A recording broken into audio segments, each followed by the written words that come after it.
नमस्कार, मैं हूं नगमा और आप देख रहा है इंडिया। पश्चिम बंगाल में एक नई बाबरी मस्जिद की नींव रख दी गई है। मुर्शिदाबाद जिले के बेलडांगा में टीएमसी से निलंबित विधायक हुमायूं कबीर ने शनिवार को मस्जिद की नींव रखी और साथ ही फीता काटा।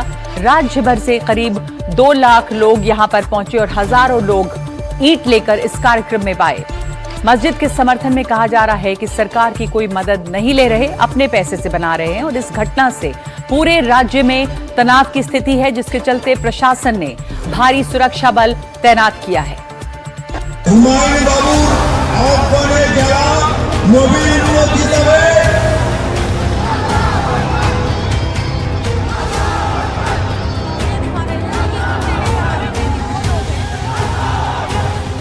बंगाल में नई बाबरी मस्जिद।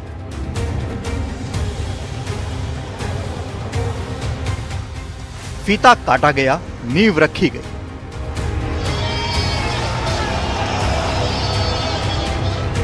हुमायूं कबीर अड़े, मस्जिद बनाकर रहेंगे।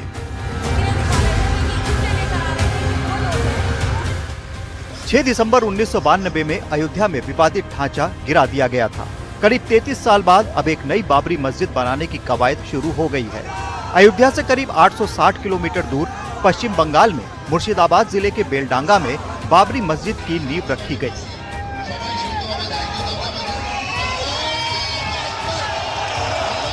ये समारोह शनिवार दोपहर करीब 12 बजे शुरू हुआ। मंच पर पवित्र कुरान का पाठ किया गया, जिसमें हजारों लोग जमा हुए।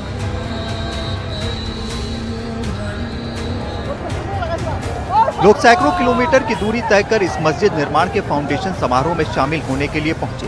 कई लोग अपने कंधे पर ईंट लेकर आए थे। बंगाल के अलग अलग जिलों से आए लोगों में कोई अपने सिर, कोई ट्रैक्टर ट्रॉली तो कोई रिक्शा या वैन से ईंट लेकर कार्यक्रम स्थल पर पहुंचा था।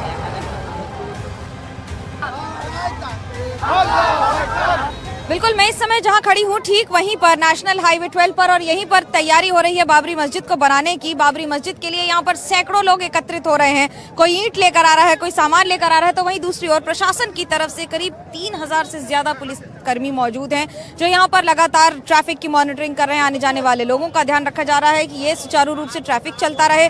तो वहीं दूसरी ओर जो लोग आ रहे हैं, क्योंकि बहुत सारे लोग अपनी भावनाओं में यहाँ पर आ रहे हैं, और उसके साथ साथ सिर्फ यहाँ यानी कि आसपास मुर्शिदाबाद के इलाके से ही नहीं बल्कि दूर दराज के इलाकों से भी आ रहे हैं, ईंटें लेकर आ रहे हैं। ईंट को एक प्रतीक के तौर पर देखा जाता है किसी भी इमारत की नींव रखते समय। तो ऐसे में मस्जिद जिसका नाम बाबरी होगा, यहाँ कुछ लोगों ने यहाँ बनने वाली बाबरी मस्जिद के फोटो वाली टी-शर्ट पहनी हुई थी, हाथों में तिरंगा भी लिए हुए थे।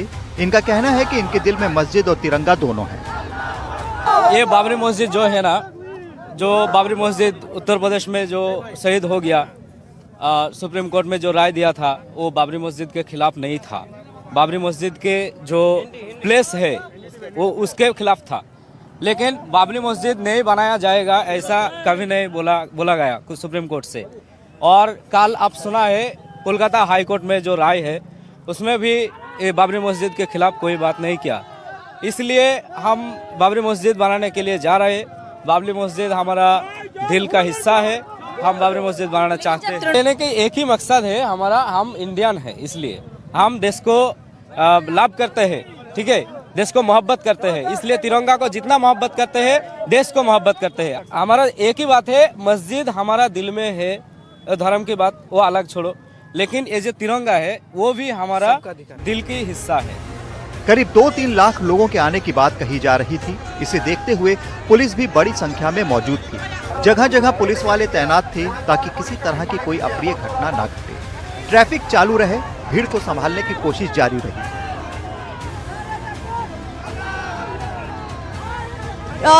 रैपिड एक्शन फोर्स तैनात है, पुलिस है, प्रशासन है, सभी तैनात हैं। और इन सब भारी तनाव के बीच दोपहर करीब 2 बजे फीता काटा गया, मस्जिद की नींव रख दी गई। कार्यक्रम के लिए करीब 150 फीट लंबा और 80 फीट चौड़ा स्टेज तैयार किया गया था। स्टेज पर 400 से ज्यादा लोगों के बैठने की व्यवस्था की गई थी। इस कार्यक्रम के आयोजक और टीएमसी से निलंबित विधायक हुमायूं कबीर ने दावा किया है कि ये एक छोटे पैमाने पर बाबरी मस्जिद के जैसे ही होगी। हालांकि टीएमसी ने कबीर को पार्टी से निलंबित कर दिया है और इस आयोजन से खुद को अलग कर लिया है।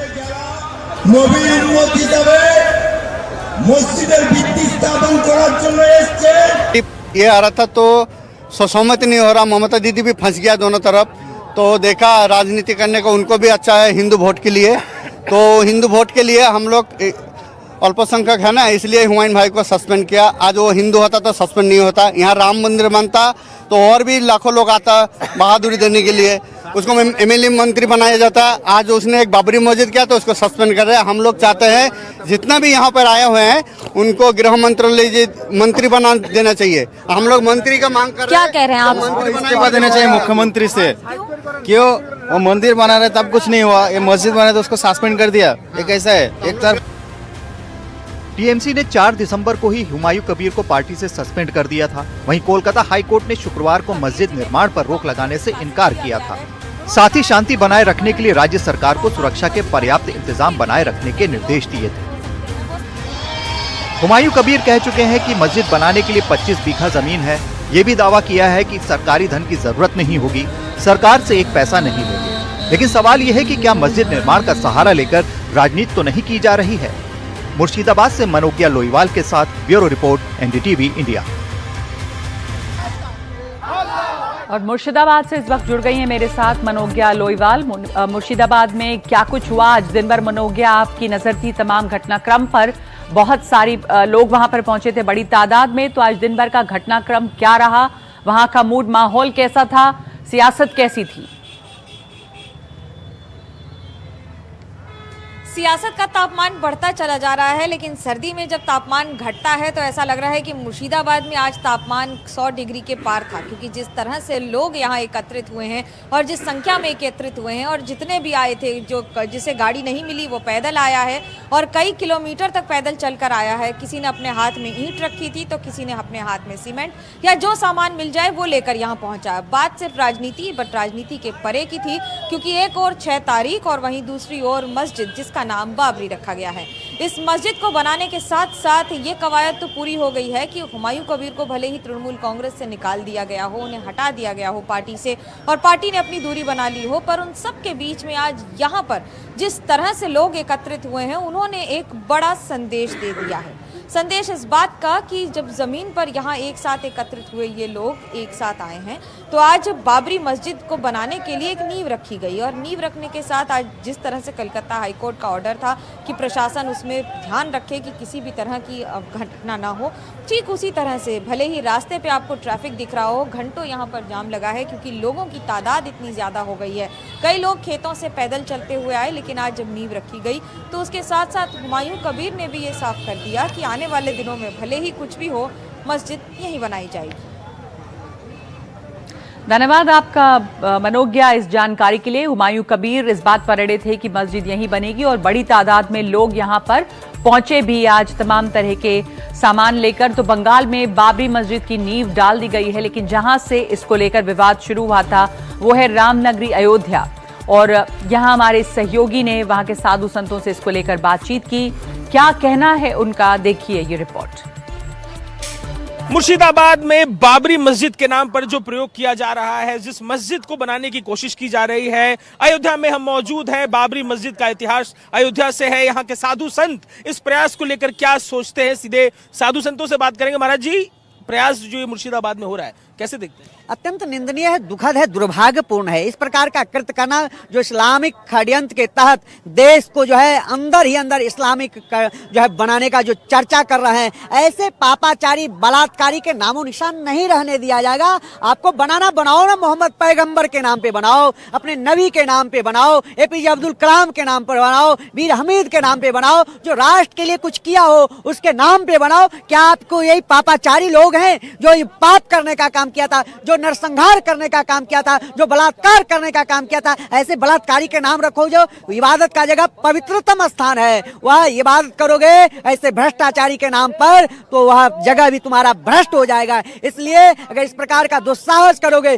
जिस तरह से हम लोग ने 6 दिसंबर के दिन जो है उस कलंकित ढांचा को ध्वस्त करके जो है राम नाम का जो है झंडा बुलंद करने का काम किया था, उसी तरह हम लोग वहाँ कार सेवा करके और उसको भी उसी मिट्टी में पलीत करने का काम करूंगा, रावलपिंडी में छोड़ने का काम करूंगा और तृणमूल कांग्रेस के जो है ओछी राजनीति जो उसको संरक्षण देने की काम कर रही है। अगर यही उत्तर प्रदेश होता तो बुलडोजर उसके ऊपर चल गया होता, उसकी सारी संपत्ति जब्त हो गई होती। ऐसे दुरा बलात्कारी व्यक्ति के नामों निशान लेने वाले को मिट्टी पलीत करने का काम किया गया मानसिकता है महाराज जी, जब मालूम है कि इतना विवाद इस नाम को लेकर है, सड़कों का नाम बदलने की बात होती है, नाम जब आता है तो, लेकिन ये क्या मानसिकता है कि फिर वही नाम? ये ओछी राजनीति क्या है? वोट बैंक की दूषित राजनीति किया जा रहा है। अंदर ही अंदर देश को इस्लामिक बनाने का जो षड्यंत्र चल रहा है, उस सारे षड्यंत्रकारियों को जो है जेल के जो है सलाखों में होना चाहिए। वहां पर टीएमसी जिस प्रकार की जो है ओछी राजनीति करने का जो दुस्साहस कर रही है, 2026 में उसको वही जाए तृणमूल जड़ से समाप्त करने का काम किया जाएगा। ऐसे बर्बर आक्रांताओं का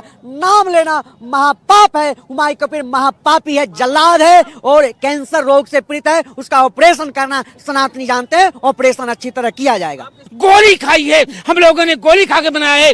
बाबर के नाम पर अब नहीं होने देगा, दंगा मत फैलाओ, दंगा रहने दो। अब हमारे घर पर केवल तिरंगा रहने दो, अब हमारे घर पर केवल तिरंगा रहने दो। क्या लगता है योगी जी के राज में हिम्मत करते हैं इस तरीके से करने का? उसके 21 पुस्त जो है हिम्मत नहीं करता, उसके 21 पुस्त को भी मिट्टी में मिलाने का काम किया जाएगा। या उत्तर प्रदेश पूज्य योगी आदित्यनाथ जी का जो है सत्ता है, यहाँ पे किसी आक्रमणकारी बलात्कारी का नामो निशान लेने वाले के ऊपर बुलडोजर चलता है, हंडर चलता है योगी जी का। उसके ऊपर अभी तक हंडर चल गया होता, उसकी मिट्टी पलीत हो गई होती। बाबरी मस्जिद के और राम भक्त अब उसको जहन्नुम में पहुंचा देंगे, इसीलिए उसकी इच्छा जो है, उसकी मानसिकता जो है, ऐसे आतंकी का जो विचार है वो अब रहने वाला नहीं है। अब वो बहुत कम दिनों का मेहमान है। इसीलिए देखिए ये तमाम यहाँ पर साधु संत हैं अयोध्या के, और इनके मन का जो रोष है, जिस नाम का इस्तेमाल है उस नाम को लेकर रोष है। मस्जिद बने इस बात का स्वागत करते हैं, अयोध्या में ही जमीन दी है ये भी बात कह रहे हैं, और योगी सरकार में ये प्रयास होगा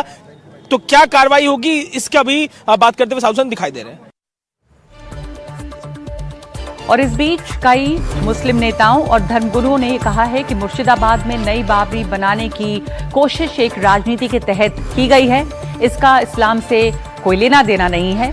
6 दिसंबर की बरसी पर बीजेपी ने एक वीडियो पोस्ट किया है। 6 दिसंबर 1992 को शौर्य दिवस बताया है और ये लिखा है कि न डरे, न झुके, न रुके।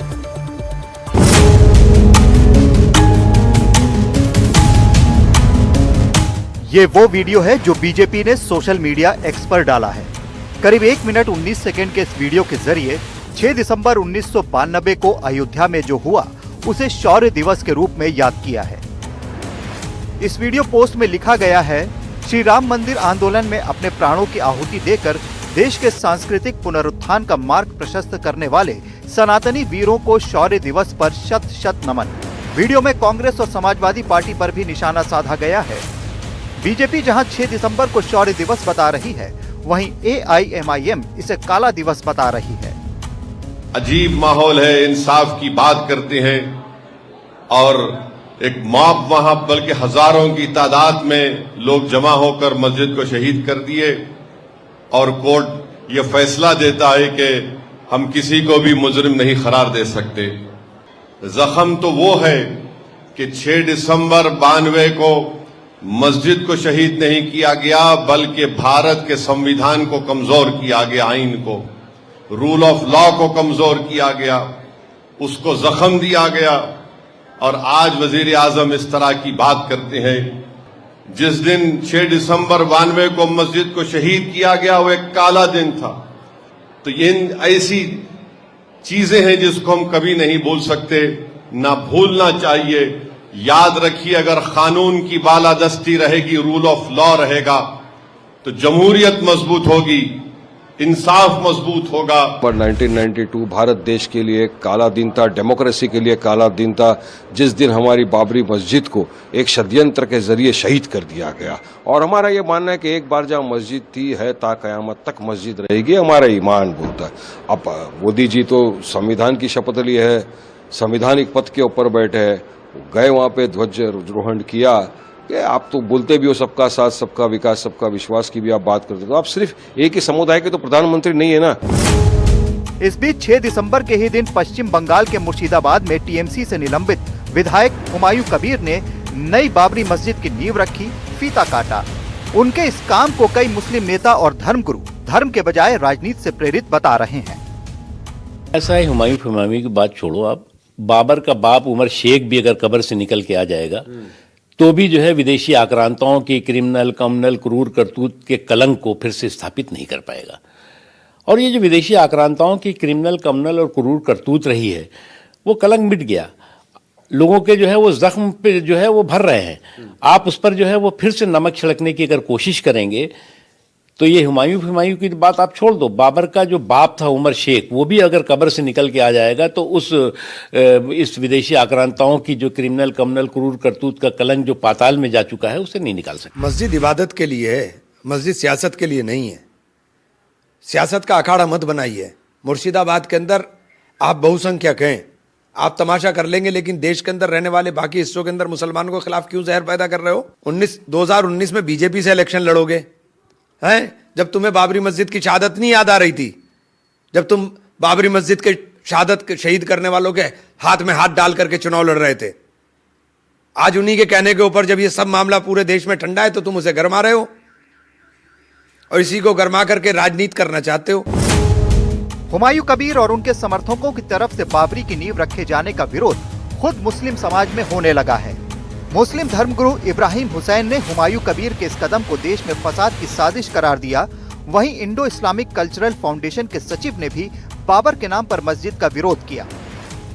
हमारे देश की सर्वोच्च अदालत ने बाबरी मस्जिद के फैसले में निर्णय सुनाया और वहां मंदिर भी तामीर हो गया है। अब ऐसे में आकर के ये जो बयान एक भड़काऊ तौर पर और नफरत अंगेज और जो समाज में हिंदू मुस्लिम के बीच खाई खड़ी कर सकता है और झगड़े फसाद भी करा सकता है, तो ऐसे बयानों से फितना फैलता है और इस्लाम में फितने की कोई जगह नहीं है। देखिए, मैं ये कोई भी मस्जिद अगर वो जायज जगह पे है और उस पे उसका नक्शा पास है, उस पे इबादत करने वाले वहाँ लोग हैं, वो बना रहे हैं, मस्जिद बन सकती। पर जो लोग बाबर के ही नाम से मस्जिद बनाना चाहते हैं उसके पीछे कहीं ना कहीं राजनीति है, तो उसकी नियति खत्म हो गई। मतलब मस्जिद तो एक इबादत की जगह है, वो बिलीफ तकवे पे होती है, और अगर उसको एक पॉलिटिकल हम नाम दे के क्रिएट कर रहे हैं तो वो पूरी स्पिरिट जो है कहीं ना कहीं डाइल्यूट हो जाती है। यूपी के डिप्टी सीएम केशव प्रसाद मौर्य ने साफ शब्दों में कहा कि बंगाल में बीजेपी का राज आने वाला है और तब वहां से बाबर के नाम पर रखी जा रही ईंट को उखाड़कर फेंक दिया जाएगा। तो वहीं मुस्लिम धर्मगुरु मौलाना यासूब अब्बास ने कहा कि ये देश को फिर से तोड़ने की साजिश है। ये सब टीएमसी की नौटंकी है। बाबर के नाम पर एक भी ईंट रखी गई तो सरकार भाजपा की वहाँ आने वाली है, उस एक ईंट को उखाड़ करके फेंक दिया जाएगा। मेरे ख्याल से बिल्कुल गलत है। इस तरीके का बयान फिर से मुल्क को तोड़ने की एक साजिश है और इनके पीछे कोई सियासी लोग हैं जो अपने इनको मोहरे के तौर पर इस्तेमाल कर रहे हैं। मंदिर और मस्जिद के नाम पर बहुत झगड़ा हो चुका है, माओ की गोदियां उजल चुकी हैं, औरतों के सुहाग लुट चुके हैं। लिहाजा मस्जिद का नाम अगर रखना ही है तो अल्लाह के नाम पर, रसूल के नाम पर, इमामों के अहले बैत अलैहिस्सलाम के नाम पर रखें, न कि बाबर, अकबर, औरंगजेब जिन्होंने इस मुल्क को लूटा है और नुकसान पहुँचाया है। 6 दिसंबर को लेकर हर पार्टी के अपने दावे हैं, अपना नजरिया है।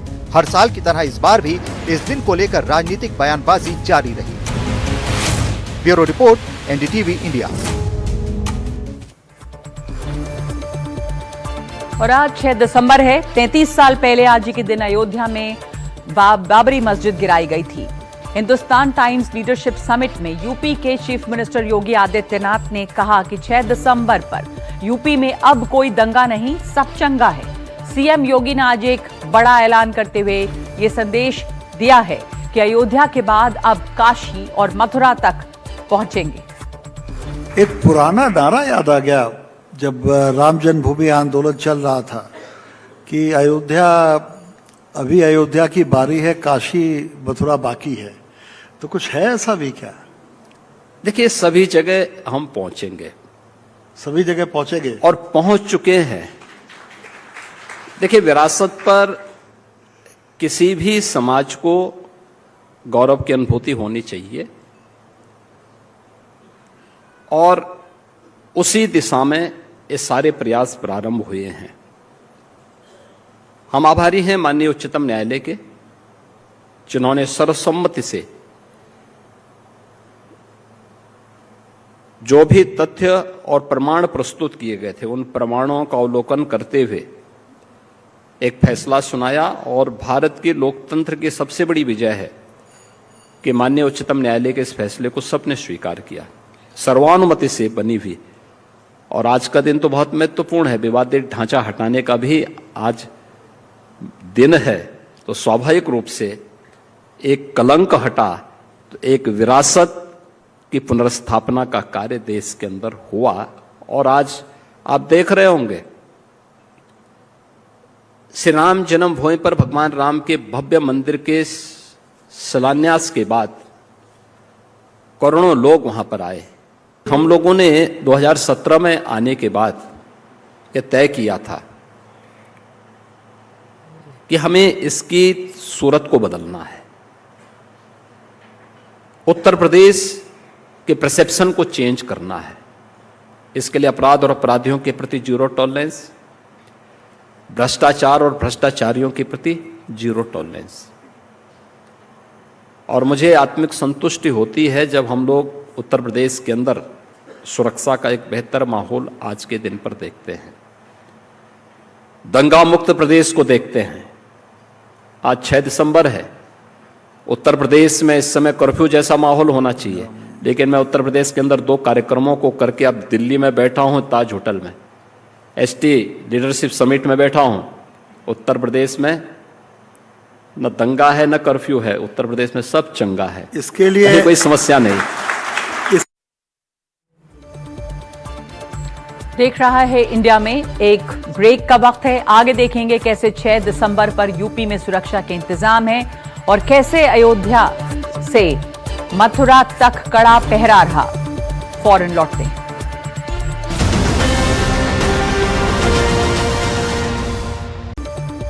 छह दिसंबर को देखते हुए उत्तर प्रदेश पुलिस अलर्ट पर रही। खास करके अयोध्या, मथुरा, वाराणसी और प्रयागराज में सुरक्षा कड़ी कर दी गई और चप्पे चप्पे पर पुलिस तैनात रही। बताया जा रहा है कि 4 दिसंबर से ही सुरक्षा चौकसी बढ़ा दी गई थी और अतिरिक्त निगरानी की जा रही है।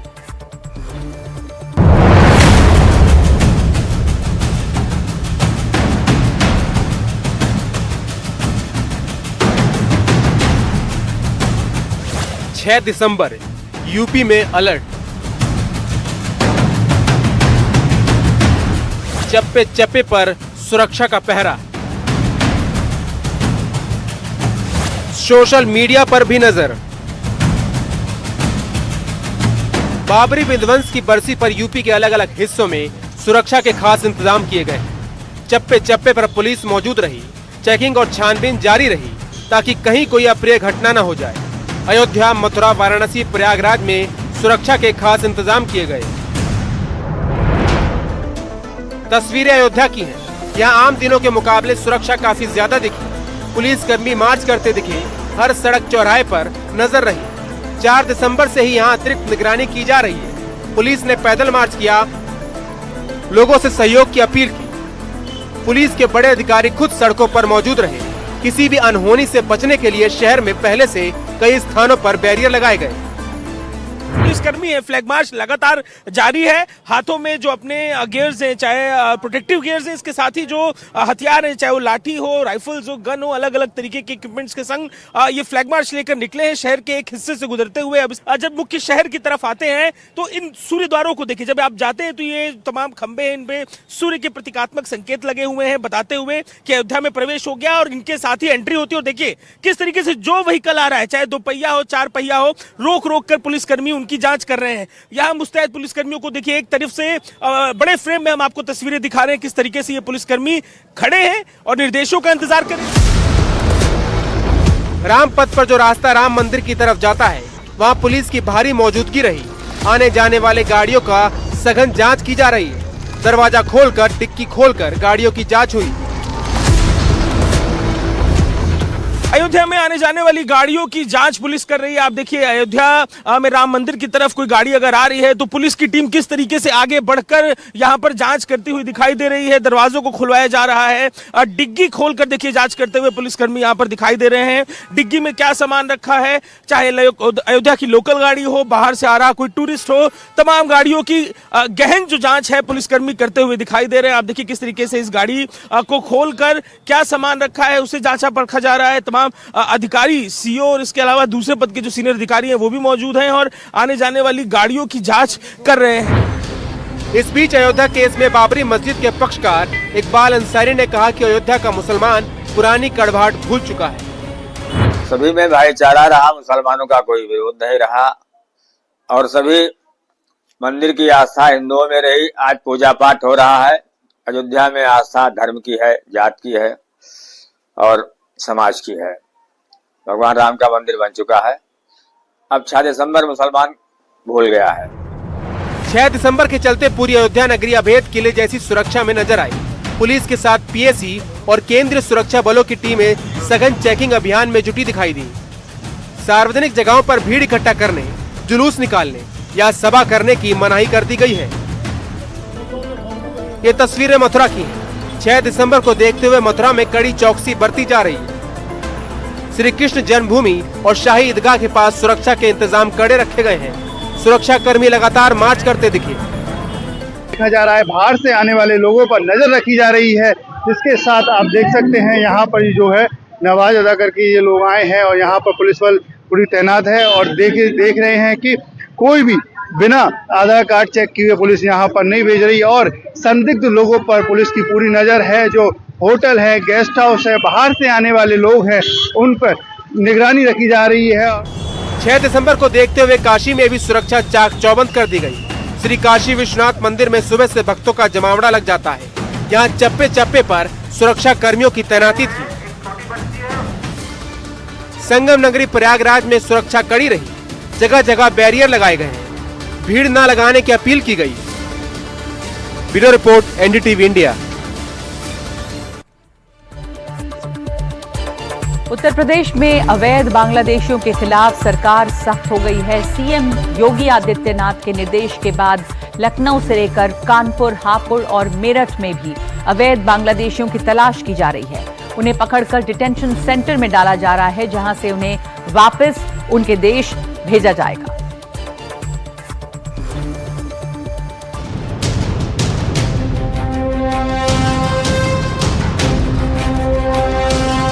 मुख्यमंत्री योगी आदित्यनाथ के अवैध रूप से उत्तर प्रदेश में रह रहे बांग्लादेशियों को तलाश कर डिटेंशन सेंटर में भेजने के सख्त निर्देश के बाद पुलिस प्रशासन हरकत में आ गया। अवैध रूप से रह रहे बांग्लादेशी और रोहिंग्या घुसपैठियों को निकालने के लिए पुलिस ने कमर कस ली। यूपी के कानपुर में पुलिस कमिश्नर रघुवीर लाल अपने दल बल के साथ सड़कों पर निकले और शहर के अति संवेदनशील इलाके में घूम कर लोगों के आधार कार्ड चेक किए। कमिश्नर ने लोगों से कहा कि अगर उनकी जानकारी में कोई बाहरी व्यक्ति कुछ समय से उनके आसपास रह रहा हो तो लोग पुलिस को इस बात की जानकारी दें।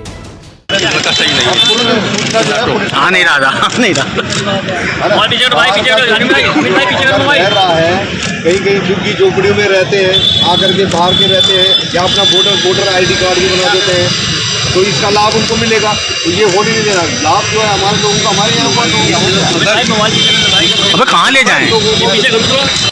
ये तस्वीरें कानपुर के बेकनगंज, चमनगंज, दादा मियाँ इलाके की। पैदल चलते हुए ये जो अधिकारी आपको दिख रहे हैं वो पुलिस कमिश्नर रघुवीर लाल है। उन्होंने लोगों से उनके आधार कार्ड देखे और उनका निवास स्थान भी पूछा। साथ ही लोगों से कहा कि इसकी सूचना हमें दें कि बाहर का कोई यहाँ रह रहा है, कहीं कहीं झुग्गी झोपड़ी में रहते हैं।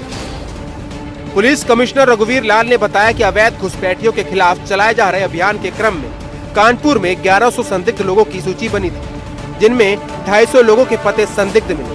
उनके सत्यापन के लिए झारखंड, असम व बंगाल में पुलिस की टीमें गई हुई और उनकी जांच की जा रही है।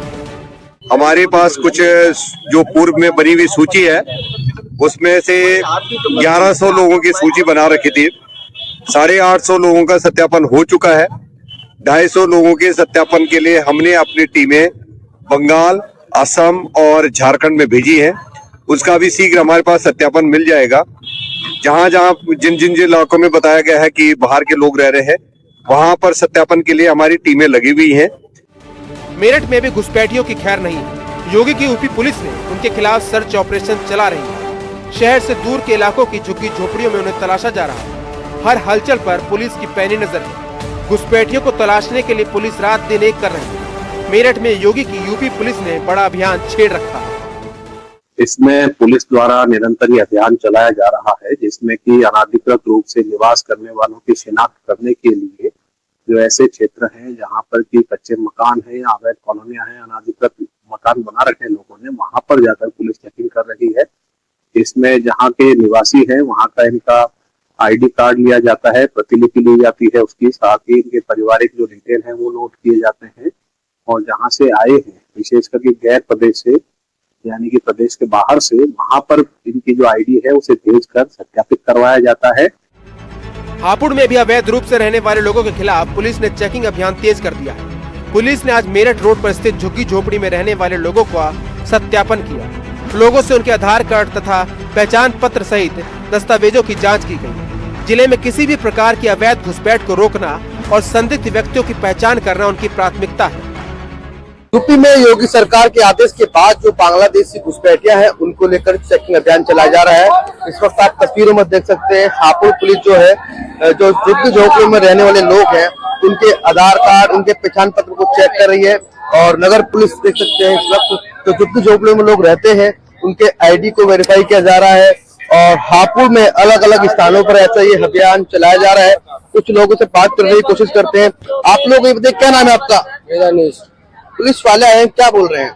सही बोल रहे हैं। क्या कह रहे हैं?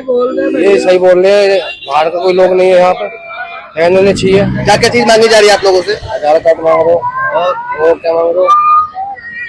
कितने समय से आप लोग रह रहे हैं यहाँ पर? हम तो 60 साल हो गए भैया। जैसा आप तस्वीरों में देख सकते हैं पुलिस यहाँ पहुंची हुई है और लोगों का वेरिफिकेशन किया जा रहा है। कुछ दिन पहले यूपी की राजधानी लखनऊ में भी ऐसा ही अभियान शुरू हुआ था, जहां एयरपोर्ट के पास बनी झुग्गियों में रहने वाले लोगों की चेकिंग की गई। वहां के लोगों ने दावा किया था कि वो असम के हैं और रोजी रोटी के लिए ये 13 साल पहले लखनऊ आए और अब यहीं कूड़ा बीनने का काम करते हैं। फिलहाल केवल लखनऊ ही नहीं बल्कि पूरे उत्तर प्रदेश में संदिग्ध विदेशी नागरिकों की तलाश का अभियान जोर शोर से चलाया जा रहा है। मुख्यमंत्री योगी आदित्यनाथ के स्पष्ट निर्देश है कि जितने भी अवैध बांग्लादेशी मिलेंगे उन्हें पकड़कर डिटेंशन सेंटर में रखा जाएगा। इसके बाद कानूनी प्रक्रिया का पालन करते हुए उन्हें वापस उनके देश भेजने की कार्रवाई की जाएगी। Bureau report, NDTV India.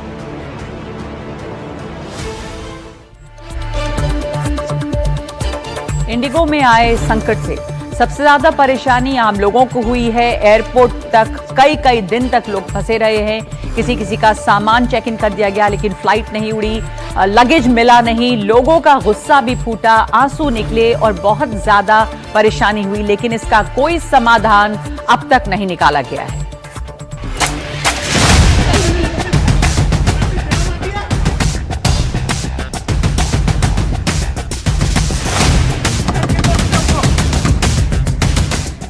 Indigo airline के संकट मामले में केंद्र सरकार ने 4 दिन बाद शनिवार को सख्ती दिखाई। सिविल एविएशन मिनिस्ट्री ने इंडिगो को निर्देश दिया है कि वो कल रविवार रात 8 बजे तक सभी पेंडिंग पैसेंजर रिफंड वापस करे, लेकिन तब तक यात्रियों का बुरा हाल हो चुका था। दिल्ली एयरपोर्ट पर एक कपल फंस गया। उनकी तरफ से 21 लोगों ने फ्लाइट का टिकट खरीदा था और इंडिगो से कोई अपडेट नहीं मिल पा रहा है, जिसकी वजह से वो एयरपोर्ट पर ही फंस गए हैं। सर, जिस तरीके से अभी हम देख रहे हैं, आपकी कल ही शादी हुई है जैसा कि आपने बताया, और आप घर जाने के लिए परेशान है, कोई फ्लाइट नहीं मिल रही, कितनी परेशानी? अरे परेशानी तो इतना ही, क्या बताएं, मतलब हम लोग आए फिर देखे कि डिले है, 4 बजे का फ्लाइट बता रहे हैं डिपार्चर टाइम, तो हम ठीक है बोले, फिर गेट पर चेकिंग करने गए, वहाँ बोलते हैं कि आपका फ़्लाइट कैंसिल हो गया। फिर वहाँ पे पता किया टिकट काउंटर पे, वहाँ बोल रहे हैं कि फ़्लाइट कैंसिल है। फिर कहीं देख रहे हैं तो वेब चेकिंग ऑन है। फिर वैसे परेशान हो रहे हैं। फिर लास्ट में हम लोग बोले कि कहीं का तो कुछ तो करके दो, हमारा 8 को रिसेप्शन है, तो बोलते हैं कि कल का अगर रीशेड्यूल करेंगे, कहीं का भी करो, आज का तो रायपुर, हमारा उड़ीसा घर है, रायपुर या तो रांची नहीं तो भुवनेश्वर कहीं भी करके दो, 4 करके कहीं भी करके दो।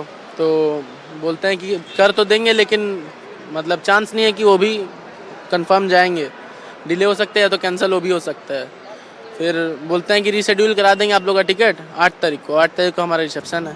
पूरा फंस गए हम लोग। इंडिगो का संकट जारी है, लोग परेशान हो रहे हैं। अब तक समाधान नहीं निकला। एक छोटा सा ब्रेक, लौटते हैं खबरों के साथ।